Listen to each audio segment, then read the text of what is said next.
நீங்க உள்ள வரலாம்.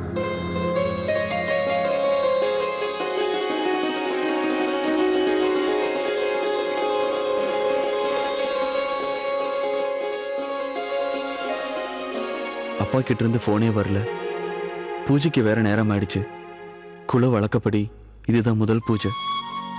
முறைப்படி இது விஷாக்கா தான் பண்ணணும். இன்னும் கொஞ்ச நேரத்துல எல்லாரும் வந்துருவாங்க. எல்லாருக்கும் உண்மை தெரிய ஆரம்பிச்சிரும். நான் உங்களுக்கு ஏதாவது உதவி பண்ணட்டுமா?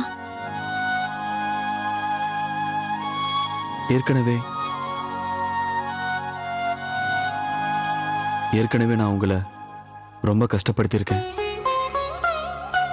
இதுக்கு மேலேயும் நான் எனக்காக உங்களை கஷ்டப்படுத்த விரும்பல. நான் என்னோட கடமையைத்தான் செய்யறேன்.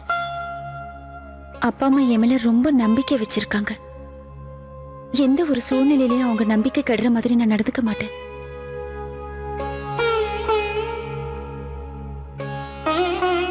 நீங்க அவங்களோட மருமக. அதனால உங்களுக்கு உதவ வேண்டியதும் என்னோட கடமை.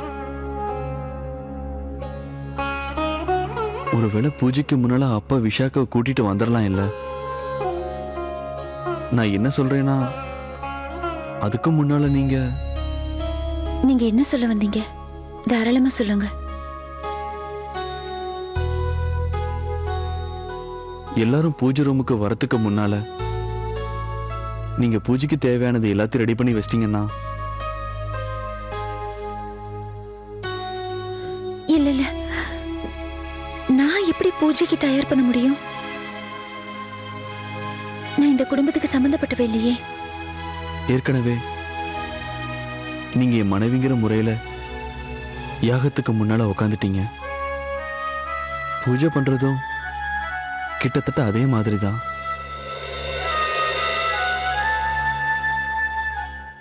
அதுல தவிர்க்க முடியாம கலந்துக்கிட்டேன். ஆனா நாளைக்கு நடக்க போற பூஜையில நான் எப்படி கலந்துக்க முடியும்? நான் இதுவரைக்கும் எந்த கோயில் மூலஸ்தானத்துக்குள்ளயும் போனதில்லை. அதுக்கு காரணம் என்னோட குலம் கோத்திரம் என்னன்னே தெரியாது. ஆனா இந்த சமயத்துல இதை தவிர வேற எந்த வழியும் இல்லை. இதுல எந்த தப்பும் வராது. என்னை பொறுத்த வரைக்கும் நீங்க சாஸ்திரியோட பொண்ணு, விஷாக்காவோட சகோதரி. உங்களுக்கு முழு உரிமையும் இருக்கு. வீட்டுல பூஜை பண்றதுக்கும் சரி, கடவுளுக்கு சேவை செய்யறதுக்கும் சரி. நான் சீக்கிரமா குளிச்சுட்டு அது என்ன வேணும்? அது குளிச்சதுக்கு அப்புறம் என்கிட்ட மாத்து துணி இல்லையே.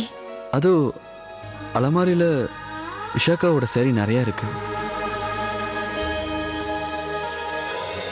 பிரதீப் என் பக்கம் இருக்கா? எனக்கு ஹெல்ப் பண்ணுவா. 1 minute. இங்க பாரு விஷாக்கா, இங்க எந்த பிரச்சனை நடந்தாலும் அது உனக்கும் உங்க அப்பாவுக்கும் இடையில மட்டும்தான். இடையில என்ன எதுக்கு பிடிச்சி இருக்கிற? ஏய், நீ சொன்னது தானே பிருந்தாவனத்துல இருந்து டெல்லிக்கு வந்தேன். நீ ரிக்வெஸ்ட் பண்ணியேதான் நான் உன்னை மும்பைக்கு கூட்டிட்டு போறேன். சாஸ்திரி சார், நான் சத்தியமா சொல்றேன். இன்ஸ்பெக்டர் சார், எங்க அம்மா மேல சத்தியம், எனக்கு இந்த மேட்டர்ஸ்ல எந்தவித சம்மந்தமும் இல்ல. இந்த பாரு விஷாக்கா, இன்னையில இருந்து உனக்கு எனக்கும் எந்தவித சம்மந்தமும் இல்ல. நான் கிளம்புறேன். பிரதீப், ஏய் பிடிங்க அவனை, ஓட பாக்குறான் பார். சார், நான் தான் சொன்னேனே. அவனை விட்டுடுங்க இன்ஸ்பெக்டர் ப்ளீஸ். என்னோட பொண்ணே சரியில்லைங்கிறப்ப அடுத்தவங்களை குறை சொல்லி என்ன பிரயோஜனம்? தேங்க்யூ.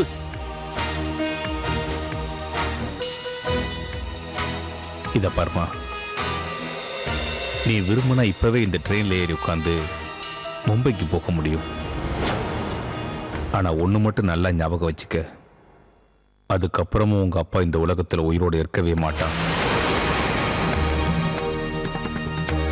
உங்க அப்பா உயிரோடு இருக்கணுமா வேண்டாமாங்கிறத இதுக்கப்புறம் நீதான் முடிவு பண்ண விஷாக்கா. உன் இஷ்டம்.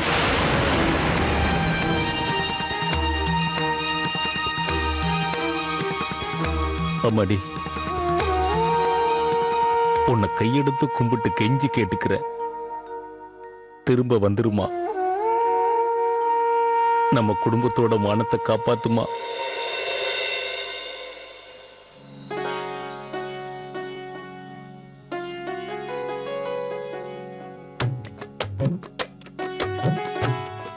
நீங்க ரெடி ஆயிட்டீங்களா? ரெடி ஆயிட்டேன்.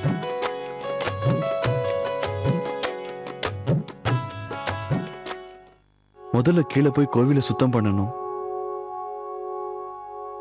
அதுக்கு முன்னாடி உங்ககிட்ட ஒண்ணு சொல்லணும்.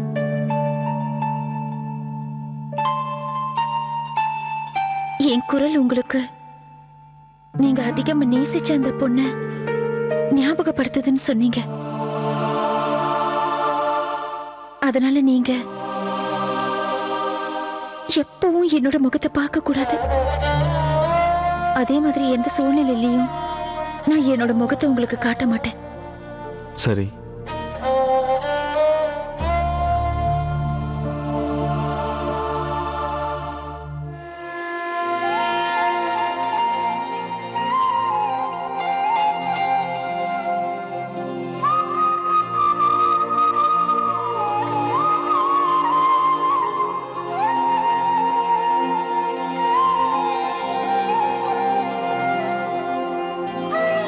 என்னால நம்பவே முடியல கண்ணா. நான் இன்னைக்கு உன்னோட கோவில்ல உனக்கு பக்கத்துல உட்கார்ந்திருக்கேன். நான் என் கையாலே உனக்கு பூஜை பண்ண போறேன். நான் நினைச்சு கூட பார்க்கல எனக்கு இப்படி ஒரு பாக்கியம் அமையும்னு. ஆனா என் புருஷனாலதான் உன்னோட கோயில்ல உட்கார்ந்து பூஜை பண்ற பாக்கியம் கிடைச்சது. ஆனா இதனால நான் எவ்வளவு சந்தோஷமா இருக்கேன்னு அவருக்கு தெரியறதுக்கு வாய்ப்பே இல்ல கண்ணா.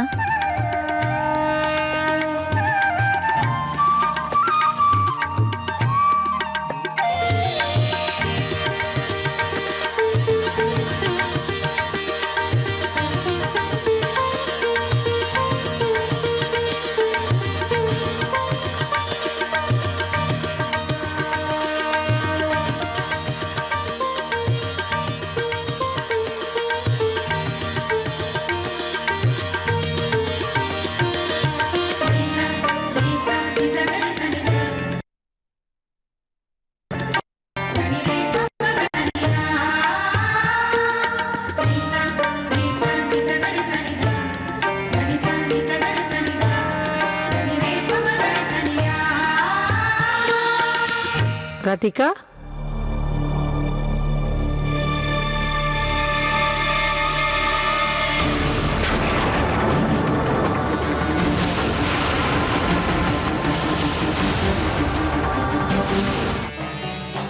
ராதிகா, நீ இப்போ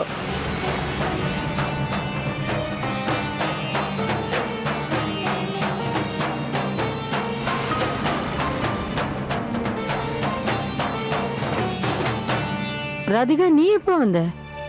அது நான் ராத்திரி வந்தேன். நேரம் ஆயிடுச்சு. நேரம் இல்ல, ரொம்ப நேரம் ஆயிடுச்சு. நீ பூஜைக்கு தேவையானதெல்லாம் எடுத்து வை. உன்னோட சகோதரி மகா பண்டிதியா பூஜை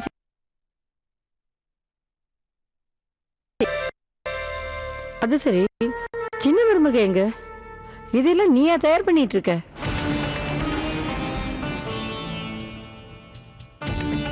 என்னை மன்னிச்சிடுங்க பாட்டிமா. உங்களோட இந்த பவித்திரமான கோவிலுக்குள்ள நான் வரக்கூடாதுதான். ஏன்னா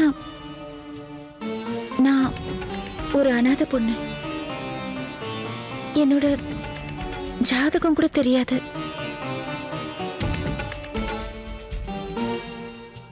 ராதிகா, நான் கேட்டது நீ தப்பா நினைச்சிட்டியா? நீ கோயிலுக்குள்ள வரக்கூடாதுங்கிறதுக்காக நான் கேட்டேன்னு நினைச்சியா?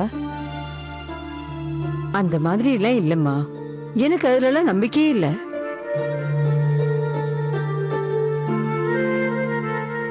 எங்க கண்ணனை எவ்வளவு அழகா அலங்காரம் பண்ணிருக்க நீ. அதே மாதிரி கோயிலையும் அலங்காரம் பண்ணணும்ல. என்னால என் மருமகளாலையும் அவ்வளோ எல்லாம் செய்ய முடியாது. நீ கண்ணனை கணவனாவே ஏத்துக்கிட்டவ. அவருக்காகவே உச்சி நெத்தியில குங்குமம் வச்சிட்டு இருக்கேன். ஏற்கனவே இந்த விஷயம்லாம் தான் எனக்கு தெரியும்ல. அதுக்கப்புறம் நீ இதெல்லாம் பண்ணக்கூடாதுன்னு நான் ஏன் உன்னை தடுக்க போறேன்? சின்ன மருமக எங்கன்னு நான் எதுக்கு கேட்டேன் தெரியுமா? எங்க குல வழக்கப்படி அவதான் இது எல்லாத்தையுமே பண்ணணும். ஆனா பாவம் அவ என்ன வல்ல இல்ல, அதனால பரவாயில்ல. சமயம் வரும்போது சின்ன மருமக இது எல்லாத்தையுமே கத்துக்குவா. அந்த சமயம் எப்போ வருமோ தெரியாதே.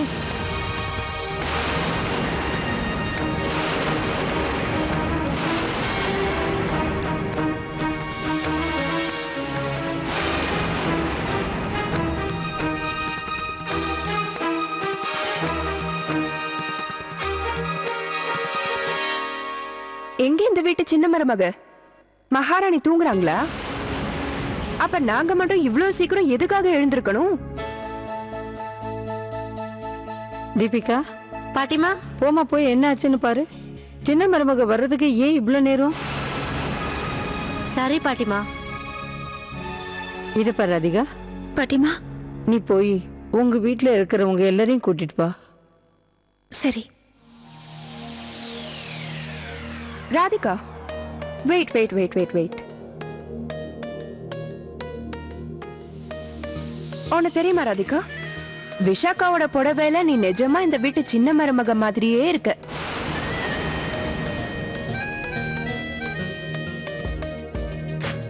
பேசாம நீயே இந்த பூஜையை பண்ணக்கூடாது? நீ பண்ணி முடிச்சேன்னா அதுக்கப்புறம் நாங்க ரூம்ல நிம்மதியா நல்லா ரெஸ்ட் எடுப்போம். என்னம்மா அது?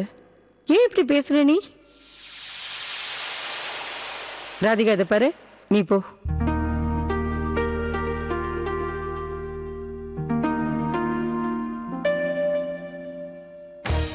பேசாம இந்த பூஜையை தேவாவே ஆரம்பிக்கலாமே.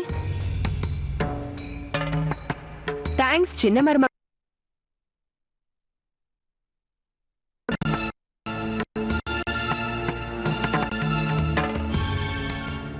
லேட் ஆகல முன்னாலினி, சின்ன மருமக வந்தாச்சு.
எப்பப்பா வந்தீங்க?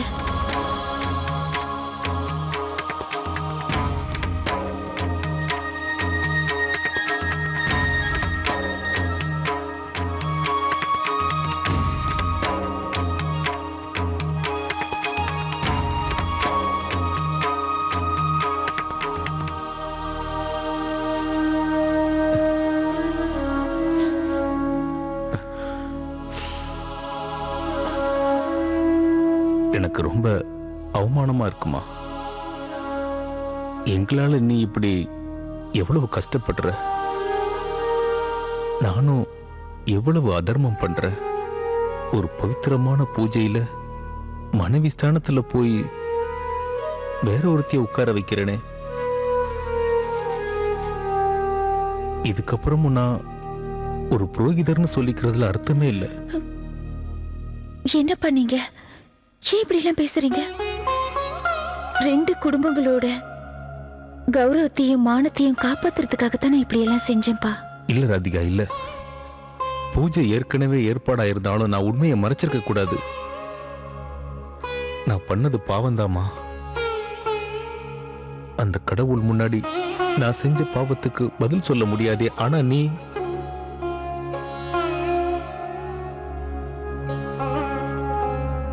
நல்லதுக்காக செஞ்ச காரியத்தை கடவுள் நிச்சயமா மன்னிப்பாருப்பா. ஏன்னா கடவுளுக்கு தெரியும்பா நீங்க ஏன் இப்படி எல்லாம் செஞ்சீங்கன்னு. உன்னை மனைவியா உட்கார வச்சது தப்பு இல்லையாமா? அப்பா நான் மனப்பூர்வமா தானப்பா செஞ்சேன், விருப்பப்பட்டுதான் செஞ்சேன். ஒருவேளை நீங்க என்ன வற்புறுத்தி இதெல்லாம் செஞ்சிருந்தீங்கன்னா நீங்க சொல்ற மாதிரி அது பாவம்பா. ஒரு நல்ல விஷயத்துக்காக நானா தானே இதை செஞ்சேன். அப்படி இருக்கும்போது உங்களுக்கு குற்ற உணர்ச்சி இருக்கக்கூடாதுப்பா.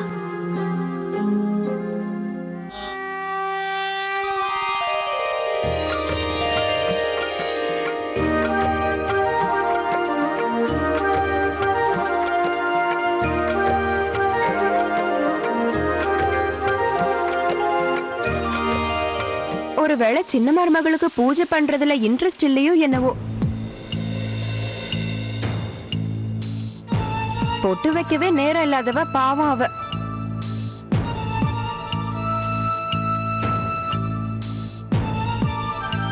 என்னாச்சு விஷாக்கா, நேத்து பூஜை பண்ணி டயர்ட் ஆயிட்டியா? ஆமா, கொஞ்சம் டயர்ட் ஆயிட்டேன். என்ன தேவா, ராத்திரி பூரா சின்ன மருமக தூங்கவே இல்லையா?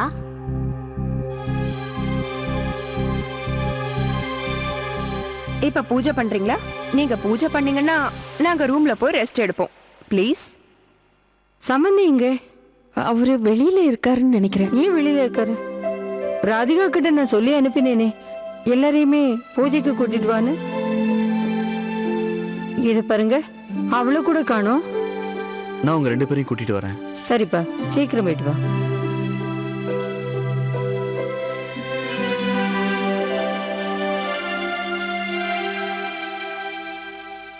உங்க இடத்துல வேற யாரா இருந்திருந்தாலும் கண்டிப்பா இதையே தான்ப்பா செஞ்சிருப்பாங்க.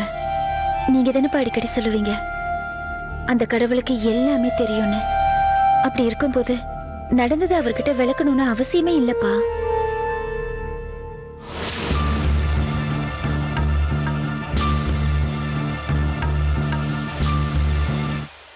நீங்க இன்னைக்கு என்ன செஞ்சீங்கன்னு கடவுள் பார்க்கலப்பா, எதுக்காக செஞ்சீங்கன்னு தான் அந்த தெய்வம் கூட பார்க்கும்பா. இங்க பாருங்கப்பா, உங்களை நீங்களே குற்றவாளி ஆக்கிக்காதீங்க.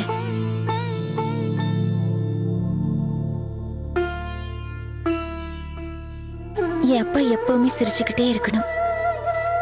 நான் உங்களுக்கு குடிக்க தண்ணி கொண்டு வரேன்.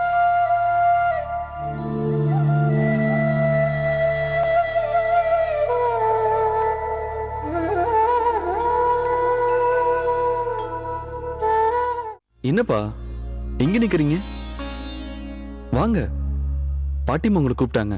பூஜை பண்ணணுமா? இல்லப்பா, நான் இந்த பூஜையில கலந்துக்க முடியாது. ஏன்பா? நான் எப்படிப்பா வந்து அந்த கடவுள் முன்னாடி நிக்க முடியும்? நான் எவ்வளவு பெரிய பாவம் பண்ணியிருக்கேன், துரோகம் பண்ணியிருக்கேன். அது எவ்வளவு பெரிய தப்பு. நான் எப்படி மாப்பிள்ள அந்த பூஜையில வந்து கலந்துக்க முடியும்? அந்த ஆரத்தியை எப்படி என்னால ஏத்துக்க முடியும்? இவ்வளவு பெரிய அதர்மத்தை பண்ணிட்டு நான் வந்து இல்ல மாப்பிள்ள. எந்த அதர்மமும் நீங்க பண்ணலப்பா. 2 குடும்பத்தோட மானத்தையும் நீங்க காப்பாத்திருக்கீங்க. எத்தனையோ பேர் வாழ்க்கையை காப்பாத்திருக்கீங்க. அது எப்படிப்பா அதர்மம் ஆகும்? வாங்கப்பா.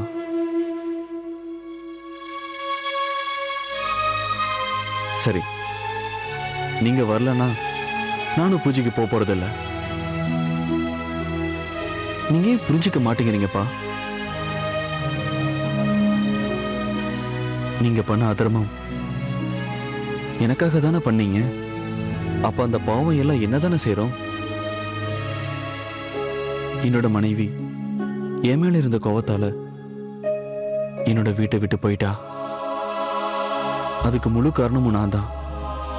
இதுக்கு நீங்க யாருமே பொறுப்பேற்க முடியாது.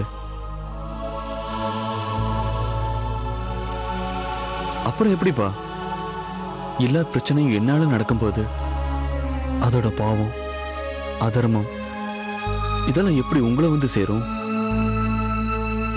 இதுக்கு உண்மையான காரணம் நான் தானே? இல்ல மாப்பிள்ள, இல்ல, அப்படி சொல்லாதீங்க. உங்களை மாதிரி புண்ணியம் பண்ணி வந்தவங்க எந்த பாவமும் செஞ்சிருக்க முடியாது. இந்த வார்த்தை இந்த நிலைமையில உங்களுக்கும் பொருந்தும் இல்லப்பா. வாங்க, எல்லாரும் உங்களுக்காக காத்துக்கிட்டு இருக்காங்க. முதல்ல நீங்க போய் கலந்துக்கங்க மாப்பிள்ள, பின்னாடி நான் வர்றேன். சரி.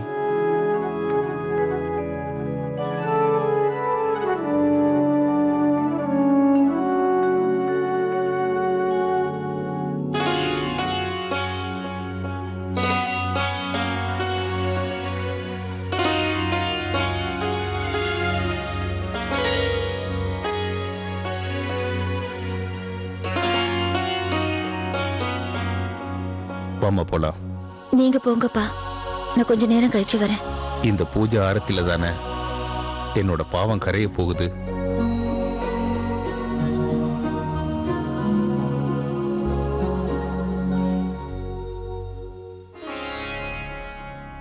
சாஸ்திரி எங்கப்பா? வராங்க.